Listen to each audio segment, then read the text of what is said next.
library. You are not addicted to pleasure. You are addicted to escape. And every time you call that escape normal, you quietly train yourself to become weaker than your own impulses. Chapter 1. The Private Prison. Most men do not wake up one day and decide to become dependent on pornography. It happens the way many expensive mistakes happen. Quietly, gradually, in private. First, it feels harmless. Then it becomes familiar. Then it becomes automatic. And one day you notice something uncomfortable. Your mind is less sharp. Your standards are lower. Your discipline is softer. You still talk about ambition, money, purpose, strength, but behind the curtain, your nervous system is being trained by something cheap, passive, and artificial. This is where we need honesty, not shame, honesty. Pornography is not just a sexual habit, it is a psychological training system.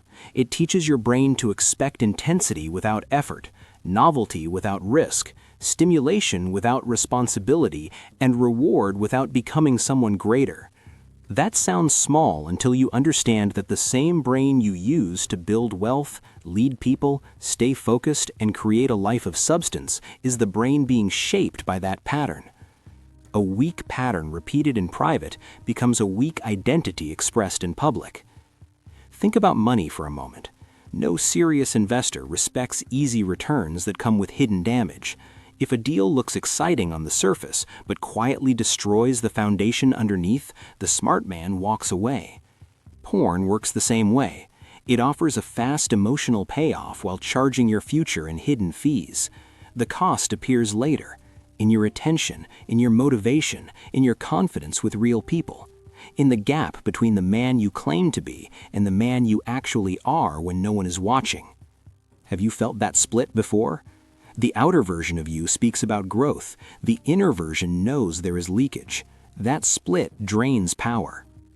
A young man can be talented, intelligent, even charismatic, and still feel strangely hollow because his private life is filled with false rewards. He studies business, watches content about success, dreams about freedom, tells himself he wants more, yet every few nights, sometimes every few hours, he hands his nervous system the exact opposite lesson. It teaches it not to pursue, but to consume, not to build tension and direct it with control, but to discharge it mechanically, not to deepen his standards, but to bypass reality. That is why so many men say they want a better life but feel flat when it is time to work. It is not always laziness. Sometimes it is dissipation, energy scattered into low-quality habits, desire spent where it produces no return. Imagine a founder trying to scale a company while someone quietly opens small holes in the cash reserve every day. Nothing dramatic, just leakage, enough to keep the company from becoming powerful. This is what many men do with their internal capital. They do not lose everything in one explosion. They lose force through quiet, repeated weakness. And because pornography is private, the ego protects it. The mind says everyone does it. It says it's normal. It says, at least I'm not hurting anyone. It says I can stop whenever I want. But anything that weakens your ability to govern yourself is already hurting the one person you are responsible for becoming. Self-respect is not built by public image, it is built by private governance. This chapter is not about moral theater, it's about power. If you want to become wealthy, stable, respected, dangerous in the right way, you need to understand one simple law. Whatever trains your attention trains your future. Attention is not just a mental tool, it's your life force in motion. Where it goes, your years go. Where it leaks, your progress slows. Pornography hijacks attention by promising intensity without asking for courage. Real life asks for courage. Real relationships ask for vulnerability. Real money asks for patience, skill, uncertainty, and repeated effort. Porn asks for none of that. It gives your brain a simulation of excitement while your real capacities stay underdeveloped. This is why some men who consume it heavily begin to feel less alive in ordinary life. Work feels dull. Conversation feels flat. A normal, attractive woman does not create the same response. Slow progress feels unbearable. Why? Because the brain has been conditioned to chase exaggerated stimulus. It starts rejecting reality, not because reality is empty, but because the threshold has been distorted. Cheap stimulation always makes real life look slower than it is. And yet, real life lives in power, in the long game, in eye contact, in earned attraction, in financial patience, in waking up with clean focus, in carrying tension without running from it, in building a body, a business, a name, a reputation. Porn trains the opposite reflex. It says, feel tension and escape it. Great men learn another response, feel tension and direct it. That shift changes everything. A man who cannot sit with discomfort will always struggle with money, relationships, health, and leadership. He will seek relief before result. He will choose soothing over building. He will abandon process for quick sensation. Porn is not the only place this pattern appears. It also appears in impulsive purchases, endless scrolling, junk food, weak boundaries, and unfinished plans. But porn is one of the purest examples because it combines secrecy, compulsion, stimulation, and emotional sedation in one loop. So the real issue is deeper than the screen. The real issue is whether you are becoming a man who governs himself or a man who negotiates with weakness. Let's make it practical. A young man finishes a long day. He feels stress, loneliness, boredom, pressure. He opens his phone. He tells himself he needs a release. For a few minutes, he forgets everything. Afterwards, the pressure returns, but now with a layer of dullness. He sleeps later, wakes up less clear, feels slightly disconnected from himself.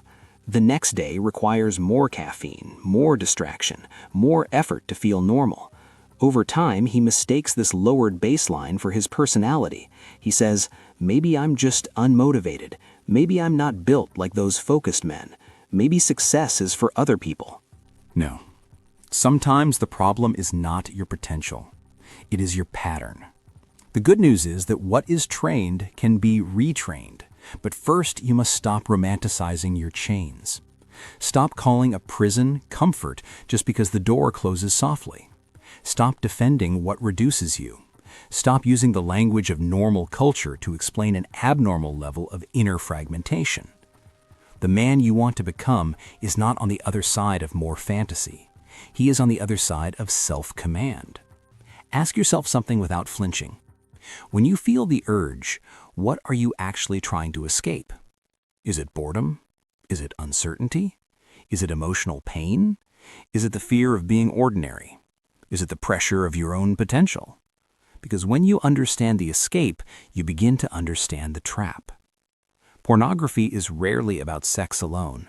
It is often medication for a life that feels unfocused, unclaimed, or emotionally unmanaged. That is why removing it is not just subtraction, it is exposure. You start meeting yourself, the restlessness, the emptiness, the cravings, the unresolved tension. At first, that feels uncomfortable. Good. Reality is finally entering the room. You cannot build a powerful life while constantly running from your own inner weather. You must learn to stand in it, to watch the urge without obeying it, to let energy rise without wasting it, to become intimate with discipline not as punishment, but as self-respect. This is where the exit begins, not with self-hatred, not with panic, not with dramatic vows made at midnight. The exit begins with a cleaner standard, a quieter mind, a decision. I do not give my life force to what makes me smaller. I do not feed what steals from my focus, my confidence, my hunger, and my future. I am no longer available for private self-betrayal. That sentence matters, private self-betrayal. Many men think betrayal only happens in relationships or business, but the deepest betrayal is often internal. It is when you know what weakens you and keep bowing to it anyway. Every repetition sends a message, this matters more than my future. This urge matters more than my mission. This moment matters more than my name. That message is expensive. But another message is possible. I can feel pressure and remain seated in my own authority. I can want something and still refuse it. I can be tired, lonely, frustrated, restless, and still choose not to train myself into weakness. I can become trustworthy to myself. And that is the beginning of freedom, not perfection, freedom. By the end of this book, you will see that breaking this habit is not about becoming less human. It is about becoming less divided, more integrated, more dangerous in a calm way, more capable of carrying desire without becoming its servant, more able to turn energy into work, clarity, money, charisma, and peace. For now, remember this. Pornography survives in the dark theater of denial. Freedom begins when you stop calling the cage a room. Chapter 2. The Price of Cheap Dopamine. A man rarely ruins his future with one giant failure.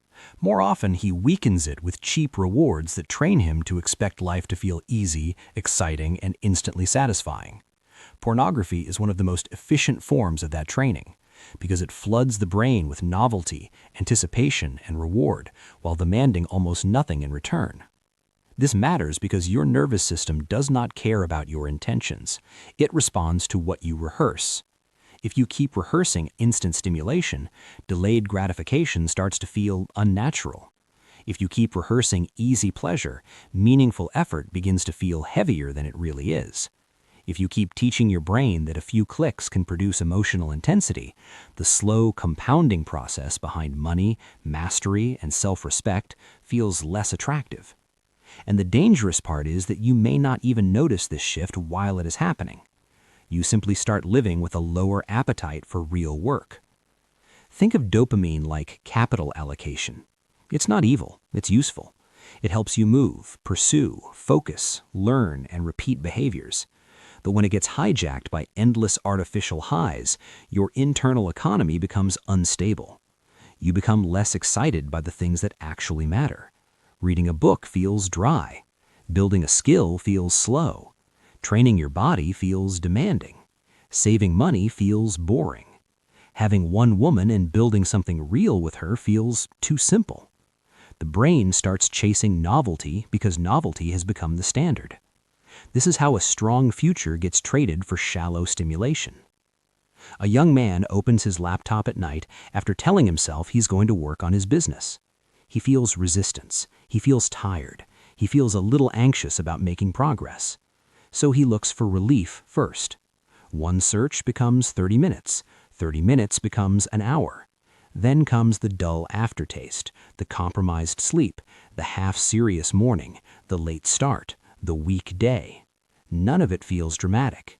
That's what makes it dangerous. The pattern becomes invisible because it is spread across many small moments. Now multiply that by months. The problem is not only the act, it is the reconditioning. You are teaching your brain a hierarchy of value. High intensity, low effort rises to the top. Slow effort, long-term reward falls lower. That's the exact opposite of how serious success is built. Wealth rewards patience. Strong bodies reward repetition. Respect rewards consistency. Deep relationships reward presence. Pornography rewards the reflex to consume and collapse. Look closely, and you will see that many men are not actually poor in talent. They are poor in reward calibration. Their brain has been trained to overvalue what is immediate and undervalue what compounds. That is why they struggle to stay with one project, why they need constant novelty, why they start things with excitement and abandon them when the dopamine drops, why they can imagine a big life but cannot stay loyal to the ordinary daily actions required to build it. The issue is not always lack of character.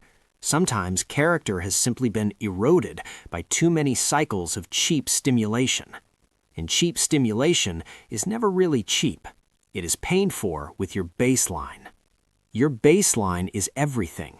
Your normal level of energy, your ability to feel drive in the morning, your capacity to enjoy simple progress, your willingness to focus without needing drama.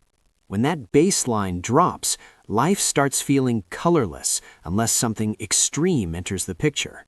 Then the mind says, I need more novelty, more intensity, more escape. and so the cycle deepens. Have you ever noticed how after repeated overstimulation, silence feels uncomfortable? How stillness becomes difficult? How one tab is never enough, one image is never enough, one idea is never enough? That is not a coincidence.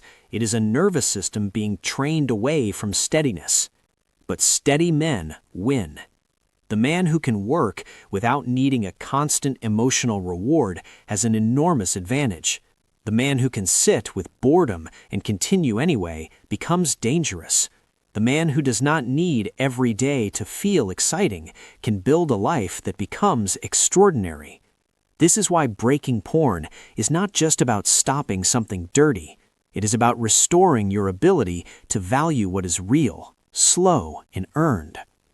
There is also another layer.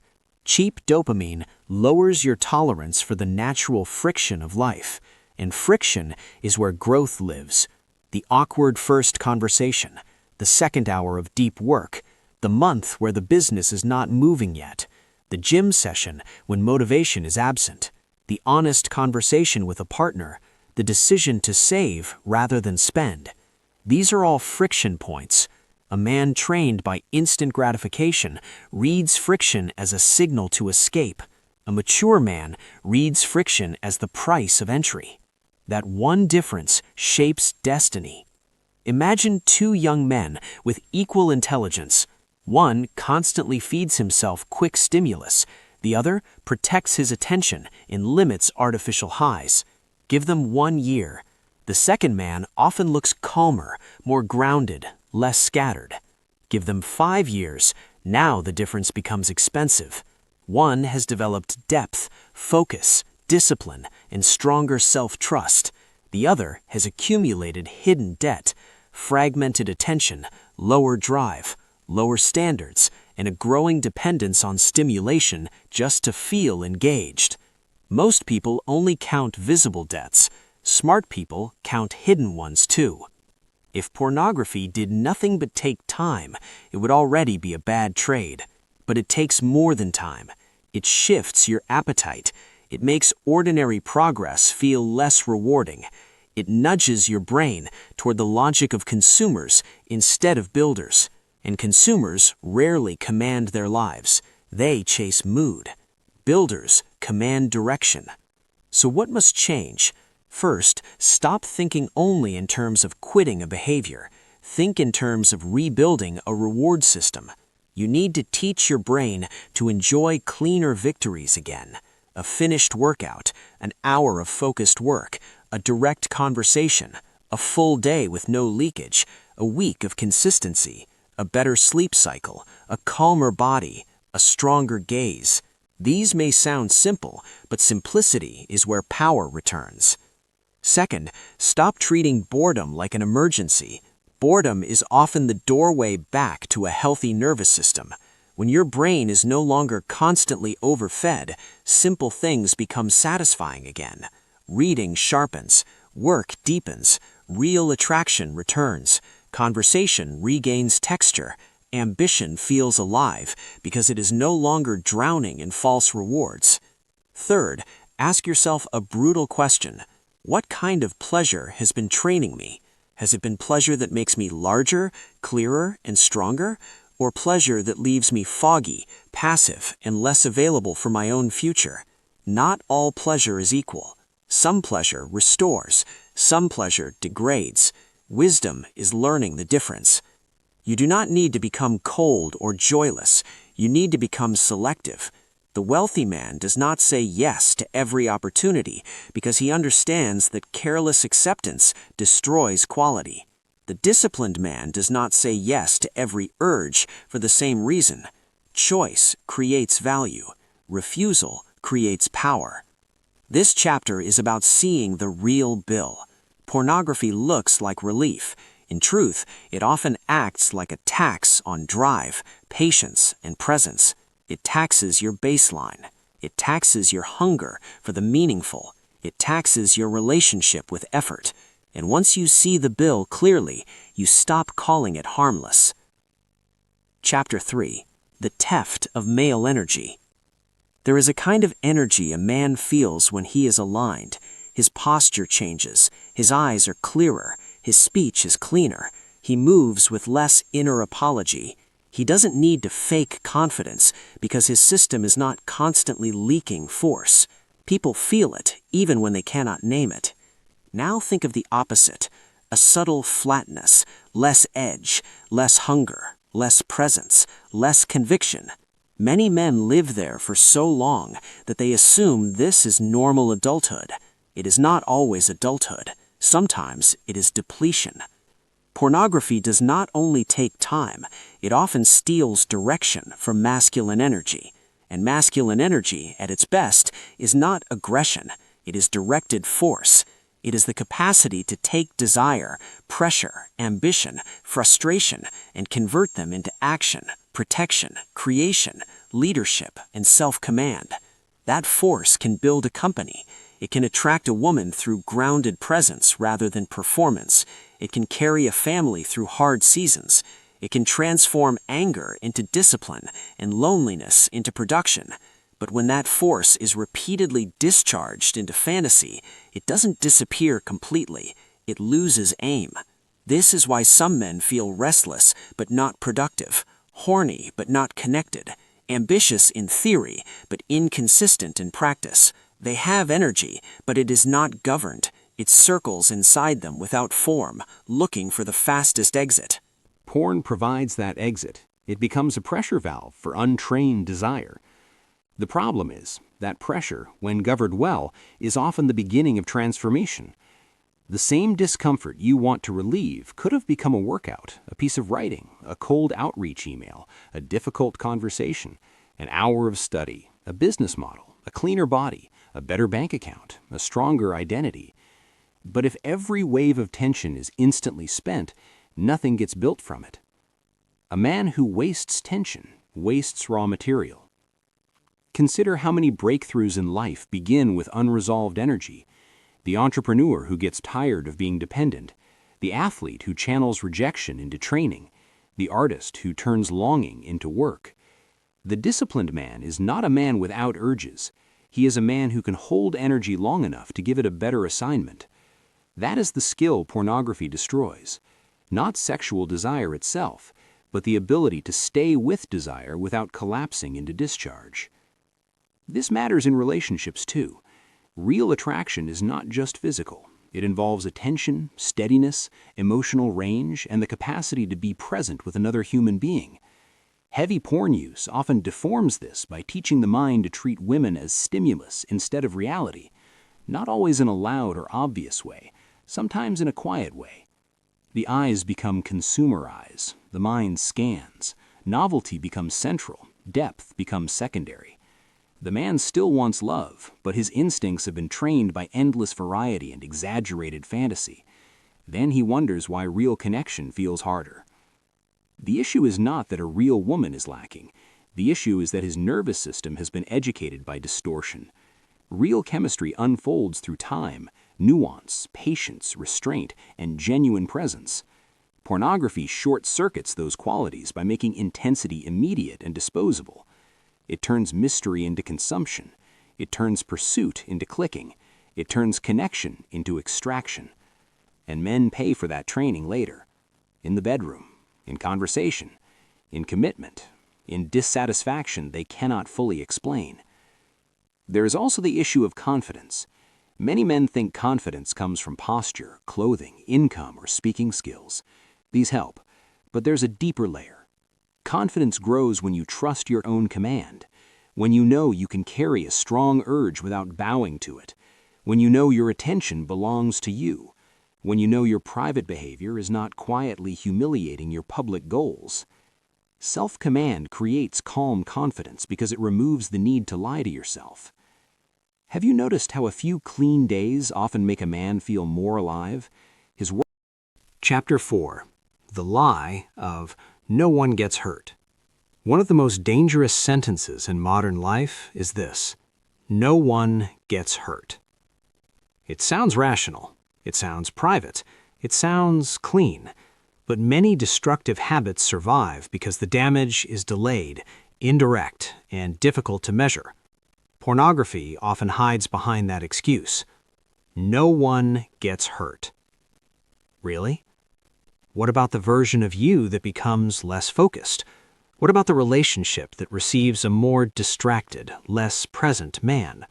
What about the woman you look at through a lens shaped by consumption? What about the business not built because your evenings keep dissolving into passivity? What about the confidence you lose when your private life and public ambitions stop matching? Damage does not need to be dramatic to be real.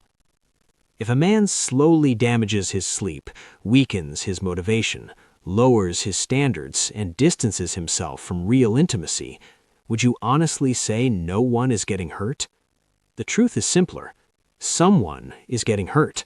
It is just happening quietly, over time, inside the architecture of his life. Many people only respect visible consequences. They wait for disaster before they admit a habit is expensive. But smart men learn to detect drift early. They do not wait for collapse. They watch for small signals, less discipline, more secrecy, less eye contact, lower patience, weaker attraction to real effort, more emotional numbness, more internal negotiation, more excuses. Pornography thrives in this gray zone because it rarely announces itself like a public scandal. It erodes, it dulls, it fragments. It creates a version of harm that can be explained away if you are committed to denial. That is why intelligence alone does not protect a man. An intelligent man can build intelligent excuses. He says it helps him relax. He says it prevents him from chasing the wrong women. He says it is better than acting out in other ways. He says he deserves some release. He says everyone has something. All of that may contain fragments of comfort, but comfort is not truth. A man can justify almost anything if he is more loyal to relief than to reality. Let's go deeper. Porn does not only affect the individual, it affects perception. It changes how you relate to people. It can make you more impatient with the pace of real intimacy, more visually hungry and emotionally unavailable, more likely to seek stimulation rather than substance. It can make people feel like bodies first and souls second. Even if you never say that out loud, repetition shapes instinct, and instinct shapes behavior. Maybe not today, maybe not in an obvious way, but over time it shows up in what you expect, what you tolerate, what you pursue, and what no longer moves you. It can quietly reduce reverence, and when reverence leaves a man, he becomes more careless with others and with himself. There's also the relational cost of secrecy. Secrets create internal division. You begin managing appearances, managing windows, managing history, managing the story you tell yourself. This may seem small, but secrecy trains the psyche to split. One part performs, another part hides. And split men are rarely powerful for long. They become mentally noisy, less direct, less whole. Integrity is expensive to build and cheap to lose. When your actions require concealment, ask yourself why. If it's truly harmless, why does it need darkness? Why does it need rationalization? Why does it produce that strange post-urge emptiness so many men know but rarely describe? Because the body may feel relief, while the deeper self registers diminishment. This is why some men feel guilt, even when their culture tells them not to. It's not always religious conditioning. Sometimes it's the signal of self-betrayal, the signal that something in them knows this pattern does not lead upward, the signal that they are treating themselves like an outlet instead of a man with a mission. Of course, guilt alone will not save you. Useless guilt can become its own loop, but honest discomfort has value. It can wake you up. It can tell you that your standards are still alive under the fog. So let's replace the weak sentence, "no one gets hurt," with a stronger one. Every repeated habit creates a shape in a human life. The question is not whether it leaves a mark. The question is what kind of mark it leaves. Does this habit make you more patient, more focused, more dignified, more capable of real love, more effective with money, more in command of your mind, more at peace in your body? If not, stop defending it with legal language. Not everything destructive is illegal. Not everything legal is wise. There's another consequence people ignore. What you repeatedly normalize, you eventually stop questioning. This is how whole cultures become numb. Men inherit weakened standards and call it freedom. They inherit fragmentation and call it modern life.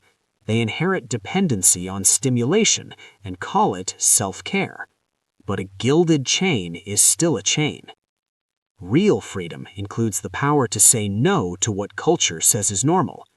And this matters because ambitious men can't afford mass delusion. If you want uncommon results, you need uncommon honesty. You need the courage to identify patterns that the average man defends. You need to ask, what is this costing me that society is too distracted to notice? That question alone can save years. Maybe the strongest proof that pornography hurts is this. So many men who leave it begin to feel more alive, more stable, more confident, more present, better with women, better with work, better in prayer, in reflection, in sleep, in self-respect. Why would improvement follow so consistently if nothing had been wrong? Because the body knows what the mind tried to explain away. You do not need to become moralistic. You need to become accurate. And accuracy demands that you stop using harmless as a shield for what is quietly making you smaller. No one gets hurt is the sentence of a man trying to avoid responsibility. A stronger sentence is this: I am responsible for the atmosphere I create inside myself, and every habit contributes to that atmosphere. What atmosphere are you building? One of fog, secrecy, and depletion? Or one of clarity, strength, and trustworthiness? You already know the answer. That is why this subject still has weight in you. The moment you admit that harm exists, even if it is subtle, you reclaim leverage. Now the habit is no longer invisible. It is measurable. It has a cost. And what has a cost can finally be judged clearly. You do not rise by defending your weaknesses. You rise by naming them precisely and refusing to keep them on payroll. Chapter 5. Rebuilding Attention Like Capital. Once a man sees the cost of pornography, the next temptation is to fight only at the level of emotion. He gets disgusted, makes a dramatic promise, installs blockers, deletes files, and tries to overpower the problem with will. Sometimes that works for a few days, sometimes for a few weeks. But if he never rebuilds his attention, he remains vulnerable. Because the real battlefield is attention. Attention is like capital. Mismanaged, it disappears into low-return noise. Guarded and directed, it compounds. The wealthy man does not merely earn, he allocates. The disciplined man must do the same with his mind. Every glance, every click, every indulgence in fantasy, every careless scroll is an allocation. So is every page read, every hour of deep work, every direct conversation, every training session, every moment of presence. Your future reflects the pattern of these allocations. Pornography is catastrophic for attention because it rewards rapid switching, novelty, and passive surrender. It trains the eyes to wander, the mind to scan, and the will to follow impulse. Then men wonder why concentration is hard, why meditation feels impossible, why reading a serious book is work, why one task cannot hold them for long. The answer is not mysterious. You trained distraction. The good news is that attention can be rebuilt the way financial health can be rebuilt. Not with one grand gesture, but with structured discipline, clean choices, fewer leaks, better systems, a new relationship with what deserves access to your mind. Start with this principle. Do not trust motivation. Build architecture. In money, you do not rely on emotion to save. You automate good behavior. In the same way, if you want freedom from pornography, your environment must stop making weakness convenient.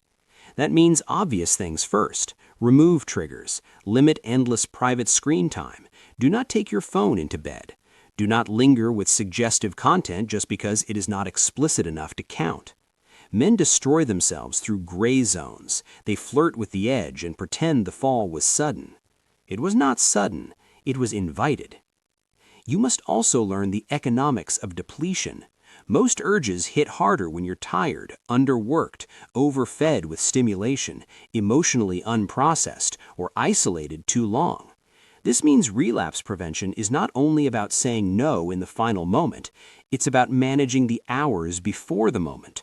Better sleep, cleaner mornings, more physical movement, less digital garbage, more structure in the evening, a full calendar, less boredom mixed with access.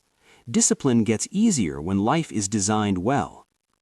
There is another important shift. Stop seeing attention as something you give only to work. Attention is a moral and strategic asset. If your eyes belong to impulse, your life will too. If your attention is trainable, then every small act of redirection matters. Looking away matters. Closing the tab matters. Returning to the page matters. Finishing the set matters. Staying in the conversation matters. These are not tiny acts. They are votes for a different nervous system. And nervous systems are built by votes. Here is a practical exercise. At the start of each day, decide what deserves your best attention before the world decides for you. One deep work block, one training session, one difficult but meaningful task, one period of no-phone silence, one relational moment with full presence. You are teaching your brain to associate focus with reward again. This is slow medicine, but slow medicine often cures what fast pleasure created. You should also understand that fantasy itself is part of the economy. A man may not open a site, yet still drain himself through undisciplined mental rehearsal. He lets the mind graze on imagined scenes. He feeds the urge internally. Then he acts surprised when the urge grows. Of course it grows. Attention is food. So learn to interrupt fantasy early, not with panic, with authority. Redirect to breath, to movement, to a physical task, to your work, to prayer, to a note you keep nearby, to the next concrete action. The point is not to become frightened of desire. The point is to stop funding what you do not want to become. Another key is learning to recover from slips without collapsing into identity failure. In finance, one bad trade does not justify blowing up the account. In discipline, one weak moment does not justify abandoning the standard. Study the conditions, correct the system, continue. Shame loves final language. I always do this. I never change. I ruined it. Power uses cleaner language. I was careless there. I see the opening. I adjust. That's how self-respect survives imperfection. Rebuilding attention also requires reclaiming the body. Screen-based life pulls you upward into the head, into fantasy, into abstract stimulation. Physical life returns you to reality. Lift heavy things, walk outside, sweat, breathe deeply, eat in a more deliberate way. Build tolerance for stillness. The more embodied you become, the less attractive disembodied escape tends to feel. And let us not forget purpose. Attention is easier to defend when it has somewhere important to go. A man with no meaningful mission is easily seduced by stimulation. A man building something real feels the cost more clearly. This does not mean purpose removes temptation. It means temptation has stronger competition. So ask yourself daily, what am I protecting my attention for? Your answer should be specific. For my company, for my craft, for my body, for my future family, for my mind, for my faith, for the peace, for the man I am becoming. Vague standards collapse under pressure. Specific standards hold shape. Over time, clean attention creates visible changes. You read better, work deeper, sleep cleaner, speak with more presence. You stop needing noise every minute. The mind becomes less hungry for chaos. This is when many men realize the issue was never just porn. It was an entire pattern of misallocated attention. And once that pattern changes, life starts to feel more expansive in a good way. You become less willing to waste yourself, less available for cheapness, more selective about what enters your eyes, your mind, your home, your schedule, your nervous system. That is wealth. Not only money in accounts, but sovereignty over what gets access to your inner world. Rebuild your attention with that level of seriousness, because every empire rises or falls on what it funds. Chapter 6. Rewiring Desire Toward Real Life. Many men try to quit pornography while secretly keeping the same relationship with desire. They still see desire as something dangerous, embarrassing, or impossible to guide. So they alternate between indulgence and suppression. They binge, then become extreme. They fall, then become dramatic. They make war on themselves instead of educating themselves. That approach rarely lasts. Desire is not your enemy. Misguided desire is the problem. Desire is one of the great engines of human life. It is what makes a man pursue excellence, build wealth, seek love, create beauty, protect what matters, and endure discomfort for something higher. Without desire, there is no hunger. Without hunger, there is no movement. The question is not whether you should feel desire. The question is where desire is pointed. Pornography points desire toward endless consumption. Real life points desire toward embodiment, relationship, mission, and growth. To recover, you must retrain your system to enjoy reality again. This is not abstract, it is extremely practical. It begins with your senses. Eat more slowly, train with full presence, listen when someone speaks, look people in the eyes, notice the texture of ordinary life, get sunlight, build a room that feels clean, wear clothes that make you stand straighter, cook, walk, speak with intention. All of this may sound unrelated, but it is not. Addiction thrives in disembodied living. Recovery deepens through re-entry into the real. Real life at first may feel less intense. That is normal. Your nervous system has been distorted. If a man spends months eating hyper-processed food, natural food can seem bland at first. The problem is not the natural food. The problem is overstimulation. Porn works similarly. It can make real beauty feel slower, real connection feel more demanding, and ordinary attraction feel quieter than the brain expects. Stay with the quiet. It sharpens. Many men are terrified of this phase because they interpret the absence of fireworks as emptiness. It is not emptiness. It is recalibration. Your nervous system is learning to register subtler rewards again. The smile of a woman, the pride of a hard workout, the satisfaction of a completed task, the peace of an undivided evening, the electricity of a real conversation. These are not weak pleasures. They are stable pleasures. They nourish rather than deplete. There is also a relational rewiring required. If you want to be free, you must stop relating to women as visual events. Women are not content, not medicine, not stress relief, not proof of your worth. They are human beings. The more pornography has shaped your instincts, the more deliberate you must become in restoring reverence. Respect slows the gaze. It deepens listening. It reduces the hunger to extract. It makes you more capable of connection. And paradoxically, that often makes you more attractive. Presence attracts more than hungry consumption. You should also notice what your desire is trying to say. Sometimes sexual urge is partly sexual. Sometimes it is loneliness asking for warmth. Sometimes it is fatigue asking for comfort. Sometimes it is ambition with nowhere to go. Sometimes it is stress looking for sedation. A mature man learns to decode urge before obeying it. Ask in the moment, what do I actually need? Rest? Movement? Food? Human contact? Challenge? Expression? Sleep? Prayer? A difficult task I have been avoiding? This question interrupts automation. It returns intelligence to the body. Another important step is learning to flirt with reality instead of fantasy. Approach women respectfully. Improve your appearance. Build social skill. Accept awkwardness. Live in a way that makes genuine intimacy possible. Porn is appealing partly because it removes risk, but risk is what gives real life depth. Rejection hurts, yes. Uncertainty is uncomfortable, yes. Vulnerability costs something, yes. But without those prices, you don't get the richest forms of love, sexuality, or self-respect. Simulation is easy. Intimacy is earned. The same principle applies to work. Direct desire toward creation. There is enormous relief in building. The mind that spends less time consuming often becomes more creative because energy is no longer being drained into repetitive loops. Ideas emerge, motivation returns. The urge to improve your body, your finances, your social life, your room, your schedule grows stronger. That is a good sign. It means desire is re-entering the world of consequences.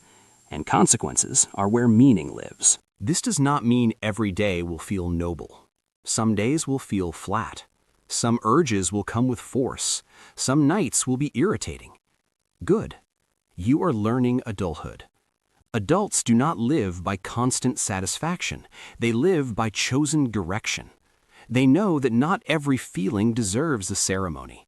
Some feelings are simply weather. Let them pass. One useful practice is to make reality more beautiful. Most men leave their real life dull and then wonder why fantasy wins. Clean your environment. Improve your grooming.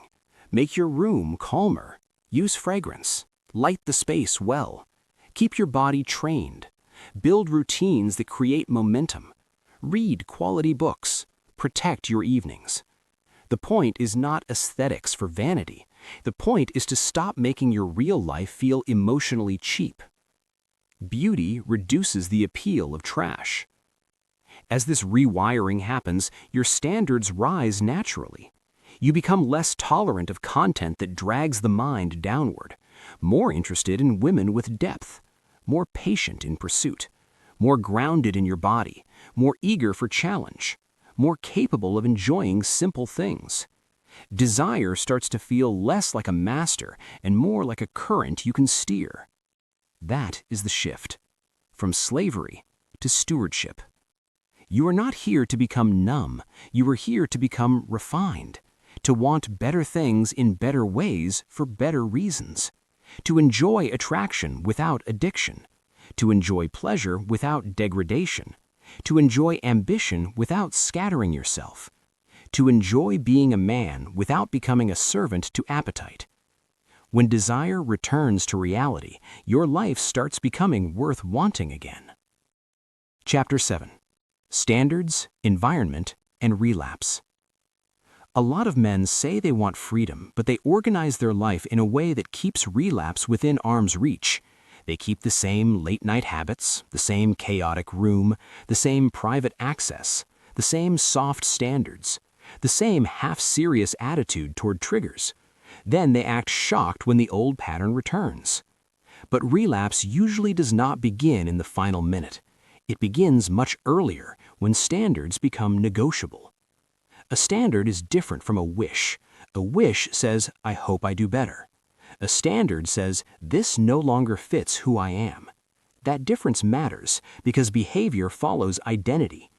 If pornography remains in the category of forbidden pleasure, it keeps some glamour. If it moves into the category of self-disrespect, its spell weakens. This is why your environment matters so much. Environment is hidden philosophy. It reveals what you really expect from yourself. A clean desk expects focus. A phone beside the bed expects leakage. An evening with structure expects control. A night with endless scrolling expects compromise. Do not underestimate the moral effect of setup. Serious men reduce unnecessary decision points. If you know you are weakest late at night, then your evening needs design, not hope. Charge your phone outside the bedroom.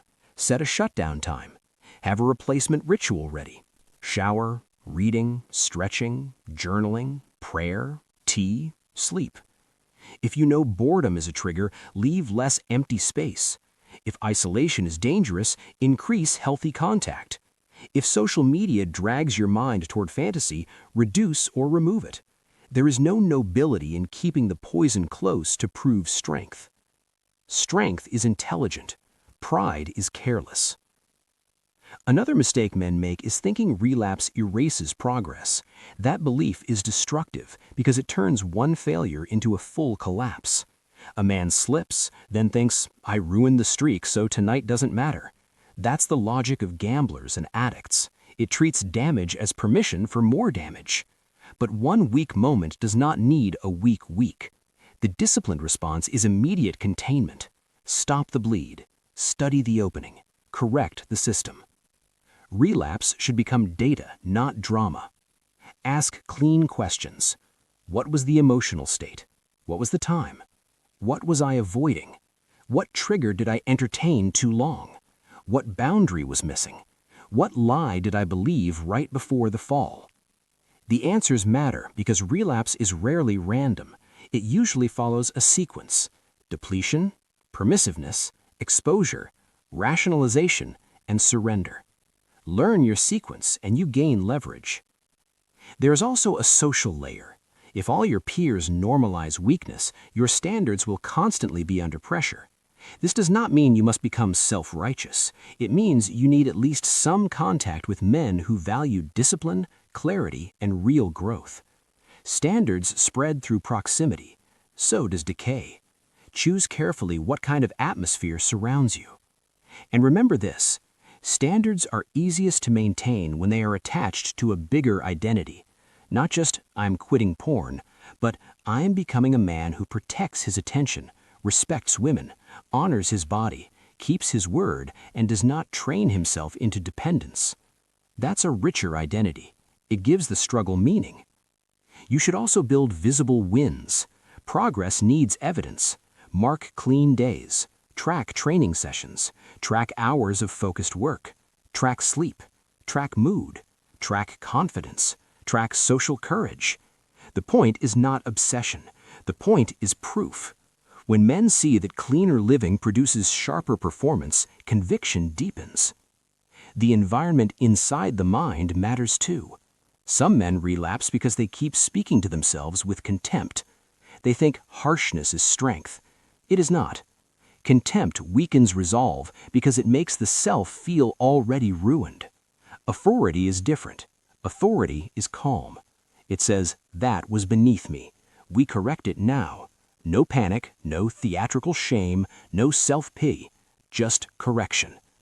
That voice is powerful because it sounds like leadership. There is also the issue of complacency. A man gets stronger for a while, feels cleaner, then starts flirting with the edge again. A little suggestive content, a little fantasy, a little testing. He wants the thrill without the collapse. But many habits are re-entered through curiosity, not hunger. Do not play with doors you worked hard to close. Maturity is not merely saying no when temptation is loud. It is refusing to entertain it when it whispers. What saves many men is eventually this: their standards stop being temporary. They stop living on streak logic and start living by code. A streak is useful. A code is stronger. A streak asks, how many days? A code asks, who am I? Streaks can motivate. Codes govern. So build a code. Mine my time with intention. Guard the eyes. Keep the room clean. Do not scroll in bed. Respect sleep. Train the body. Redirect urge quickly. Tell the truth after a slip. Never let one mistake become permission for 5. Keep promises made in the quiet. Protect the morning. Return to real life fast. None of this is glamorous. That is why it works. Freedom is often built through plain, repeatable disciplines that unromantic men overlook. They want a breakthrough. What they need is better standards, better setup, better recovery, better honesty, better self-respect. Relapse does not define you, but your response to relapse does. A weak response turns failure into identity. A strong response turns failure into instruction. And in the long run, the man who learns from weakness becomes stronger than the man who only pretended he never had any. Chapter 8. Transmuting Urge into Ambition. At some point, every serious man discovers that resisting pornography is not enough. If all he does is avoid, he lives with a constant sense of defense. He's always trying not to fall, always trying not to think, always trying not to feel. That is exhausting. The stronger path is creative. Learn to convert urge into movement. This is where many men finally become dangerous in the right way. Urge is energy, pressure, restlessness, charge. If you do not assign it somewhere meaningful, it will look for the nearest leak. Pornography becomes attractive because it gives the energy a quick ending. But endings are not the only option. Energy can be redirected upward into work, training, strategy, sales, art, writing, discipline, and mission. This is not theory. You have felt it before. There are days when desire is high and focus is sharp. You train harder. You speak with more edge. You make decisions with more conviction. You feel alive. That's energy with assignment. Then there are days when desire is high and direction is weak. The same charge becomes agitation, distraction, fantasy, and internal noise. That's energy without command. The difference is leadership. Think of a river. Uncontained, it floods the land and destroys shape. Guided, it powers cities. Sexual energy is similar. The answer is not to hate the river. The answer is to build channels. This means you need destinations ready before the urge arrives. A hard workout, a creative project, cold exposure, writing, deep work, an outbound sales task, skill practice, cleaning and resetting your space. Even something as simple as a fast walk with no phone can break the spell of stagnant energy. Movement interrupts compulsion. But transmutation is not just about action, it's also about meaning. If you do not connect your discipline to a larger ambition, the urge will feel bigger than your reason to resist it. Men become weak when the immediate is vivid and the future is vague. So make the future vivid. What are you building? What kind of income, body, social circle, relationship, and self-respect are you aiming for? What kind of eyes do you want to look out through a year from now? Dull eyes or clean eyes? Negotiating energy or directed energy? Ambition is easier to honor when you can see it clearly. This is one reason some men improve dramatically when they discover a mission. Suddenly, the same nights that used to disappear into consumption became productive, not because desire vanished, but because purpose gave desire a better throne.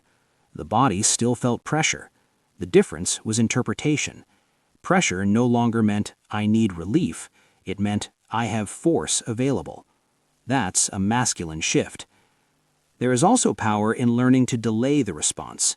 Not forever, not in a rigid, anxious way, just long enough to prove to yourself that urge is not command. When the wave rises, wait, breathe, stand up, change rooms, drink water, move, write down what you're feeling, do 20 push-ups, open your task list, tell the urge what it is, a temporary surge of chemistry and meaning.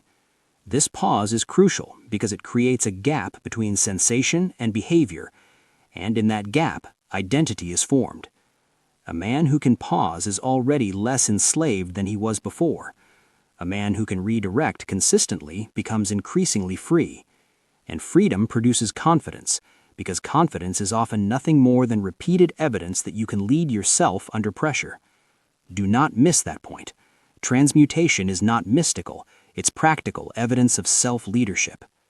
You can also use urgency intelligently. When desire is high, your voice often has more charge. Your body has more readiness. Your appetite for challenge can be stronger. Use that. Make a hard call. Record the video. Write the page. Set the offer. Practice the pitch. Set the appointment. Do the thing you've been postponing. Let the energy meet resistance in the world instead of circling inside fantasy. Over time, your brain learns a new association. Tension does not automatically lead to porn. Tension leads to production, to discipline, to expression, to movement, to courage. This is one of the most powerful rewrites a man can make because it affects more than sexuality. It changes his entire relationship to discomfort. Then there is silence. Not every urge needs dramatic conversion. Sometimes the strongest act is simply to carry it with dignity, to feel the fire and remain composed, to go to sleep without obeying it, to continue the day without making it the center of the universe. This teaches another deep lesson. I do not need to empty myself every time I feel full.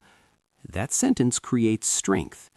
The world is full of men who cannot carry intensity, so they discharge it through anger, Porn, spending, talking, drinking, showing off, or endless distraction. The mature man develops range. He can hold intensity, use intensity, and outlast intensity. This is one reason he becomes trustworthy. He is not dangerous because he is wild. He is dangerous because he has force under command. Command is attractive to employers, to partners, to investors, to friends, to life itself. And yes, this process can increase ambition. When you stop draining yourself through repetitive fantasy, you often feel more hungry for clean success, better income, better health, better sexual integrity, better standards, better company, better mornings, better taste, better inner weather. Life starts asking more from you because you finally have more of yourself available. That is the hidden gift. The habit you thought was only about sex was actually blocking scale in multiple areas. Remove the leak, assign the force, and your entire life may begin to organize around higher aims. You do not become powerful by pretending you have no urges. You become powerful by giving your urges a better job. Chapter 9. The exit is a new identity. The final step is the one many men avoid because it leaves no room for half commitment. You do not truly leave pornography behind by merely resisting it for a season. You leave it behind by becoming a different man in relation to desire, attention, and self-respect. This is the exit, not a streak, an identity. For a long time, many men ask the wrong question: how do I stop wanting it? But freedom rarely begins there. A better question is this: who am I becoming when I no longer organize my life around secret relief? That question opens a future. It asks not only what you are leaving, but what you are entering. Maybe you are entering a cleaner mind, more disciplined work, better sleep, more grounded attraction, more courage with women, more peace in solitude, a body that feels less foggy, a bank account that grows because your energy is finally staying in reality. That deeper trust in yourself matters more than people think. Every time you keep a private promise, your character becomes more solid. Every time you break one and excuse it, your inner voice loses authority. Over years, that difference becomes enormous. One man walks into rooms with quiet weight because he knows he can rely on himself. Another man looks similar from the outside, but carries invisible instability because he has rehearsed self-betrayal too often.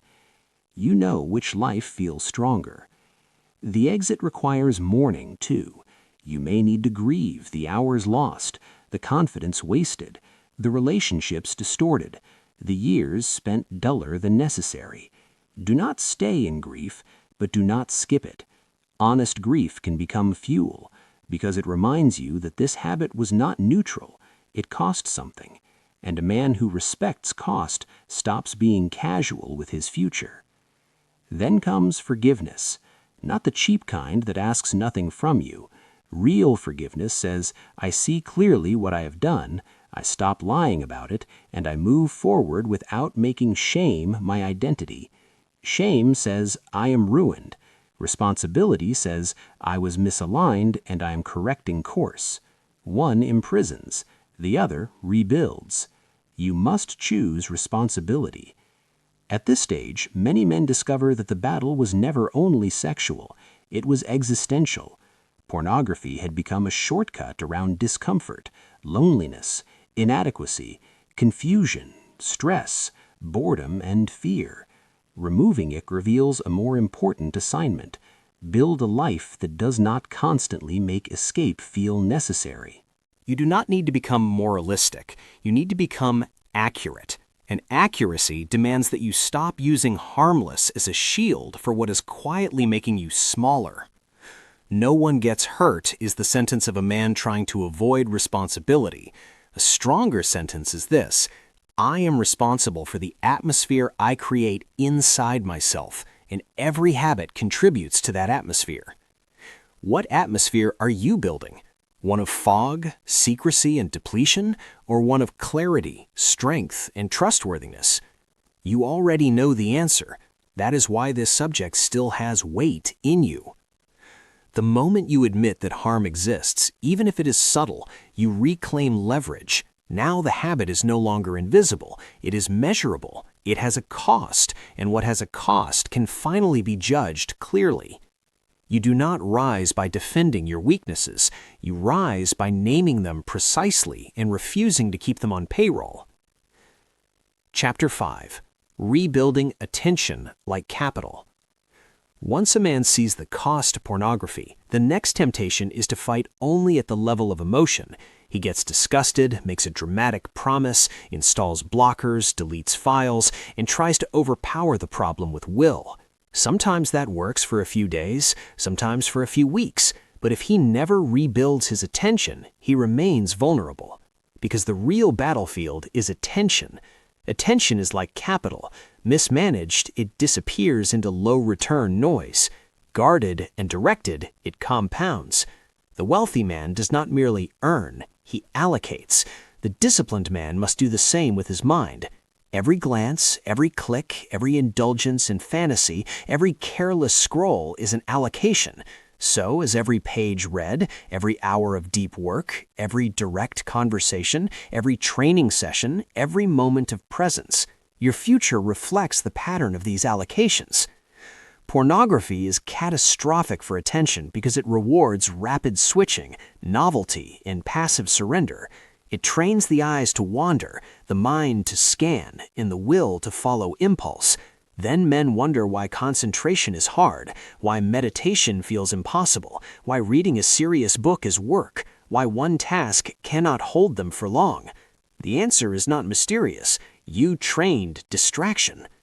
The good news is that attention can be rebuilt the way financial health can be rebuilt, not with one grand gesture, but with structured discipline, clean choices, fewer leaks, better systems, a new relationship with what deserves access to your mind. Start with this principle. Do not trust motivation. Build architecture. In money, you do not rely on emotion to save. You automate good behavior. In the same way, if you want freedom from pornography, your environment must stop making weakness convenient. That means obvious things first. Remove triggers. Limit endless private screen time. Do not take your phone into bed. Do not linger with suggestive content just because it's not explicit enough to count. Men destroy themselves through gray zones. They flirt with the edge and pretend the fall was sudden. It was not sudden. It was invited. You must also learn the economics of depletion. Most urges hit harder when you're tired, underworked, overfed with stimulation, emotionally unprocessed, or isolated too long.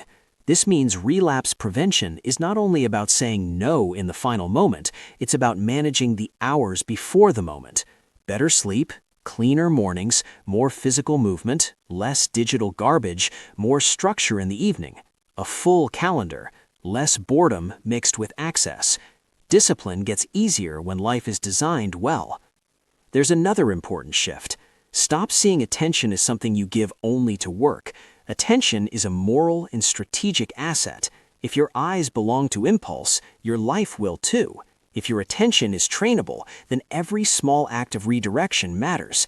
Looking away matters. Closing the tab matters. Returning to the page matters. Finishing the set matters. Staying in the conversation matters. These are not tiny acts. They are votes for a different nervous system, and nervous systems are built by votes. Here's a practical exercise. At the start of each day, decide what deserves your best attention before the world decides for you.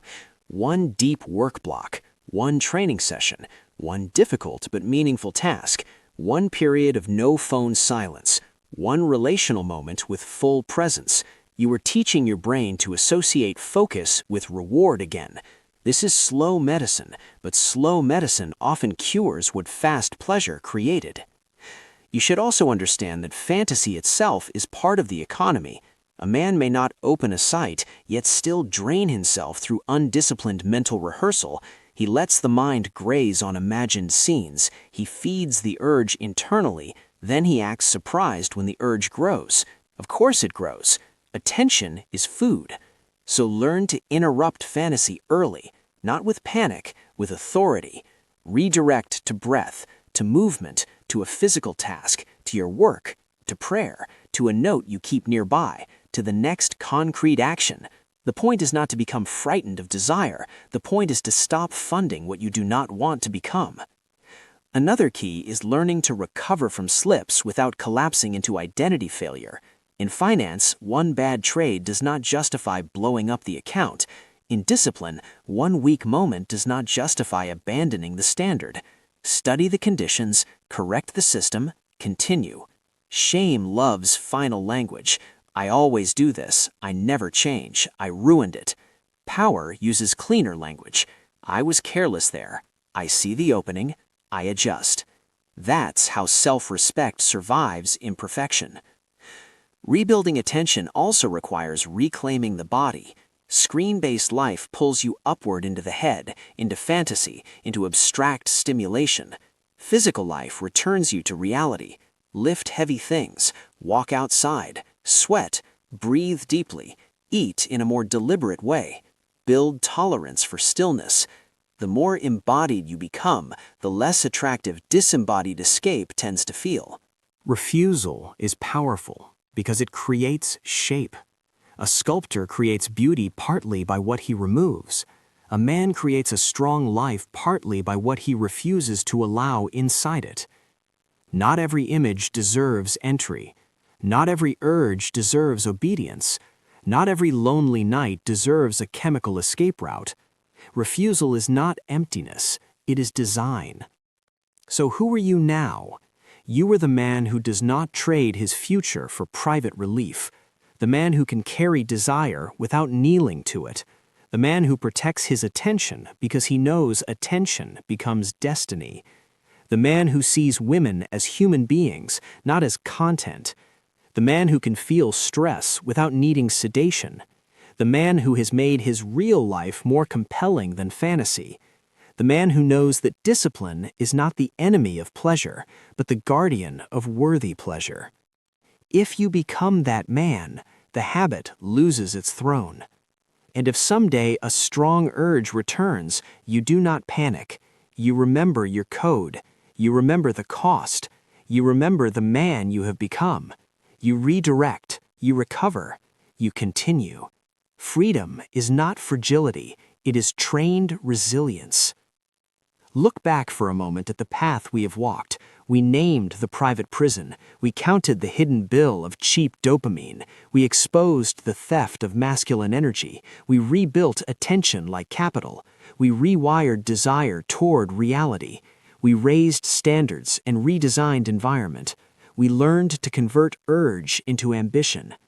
And now we end where all serious transformation ends. Identity. Not what you avoid, who you are. Carry that with dignity. Do not preach, do not perform, just live in a way that makes your old chains look foreign.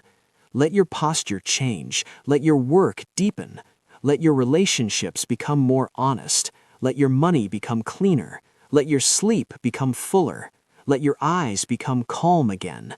Let the people around you feel that something in you has become more solid. That is enough. Subscribe the Millionaire Library, and if you want to go deeper, I left a full playlist waiting for you in the description. Thank you for staying to the end. You did not just listen to a book. You faced a part of yourself that many men spend years avoiding. That takes courage. I respect you for it. Keep going. Protect your mind. Build your name. Strengthen your standards. Your life becomes what you repeatedly honor.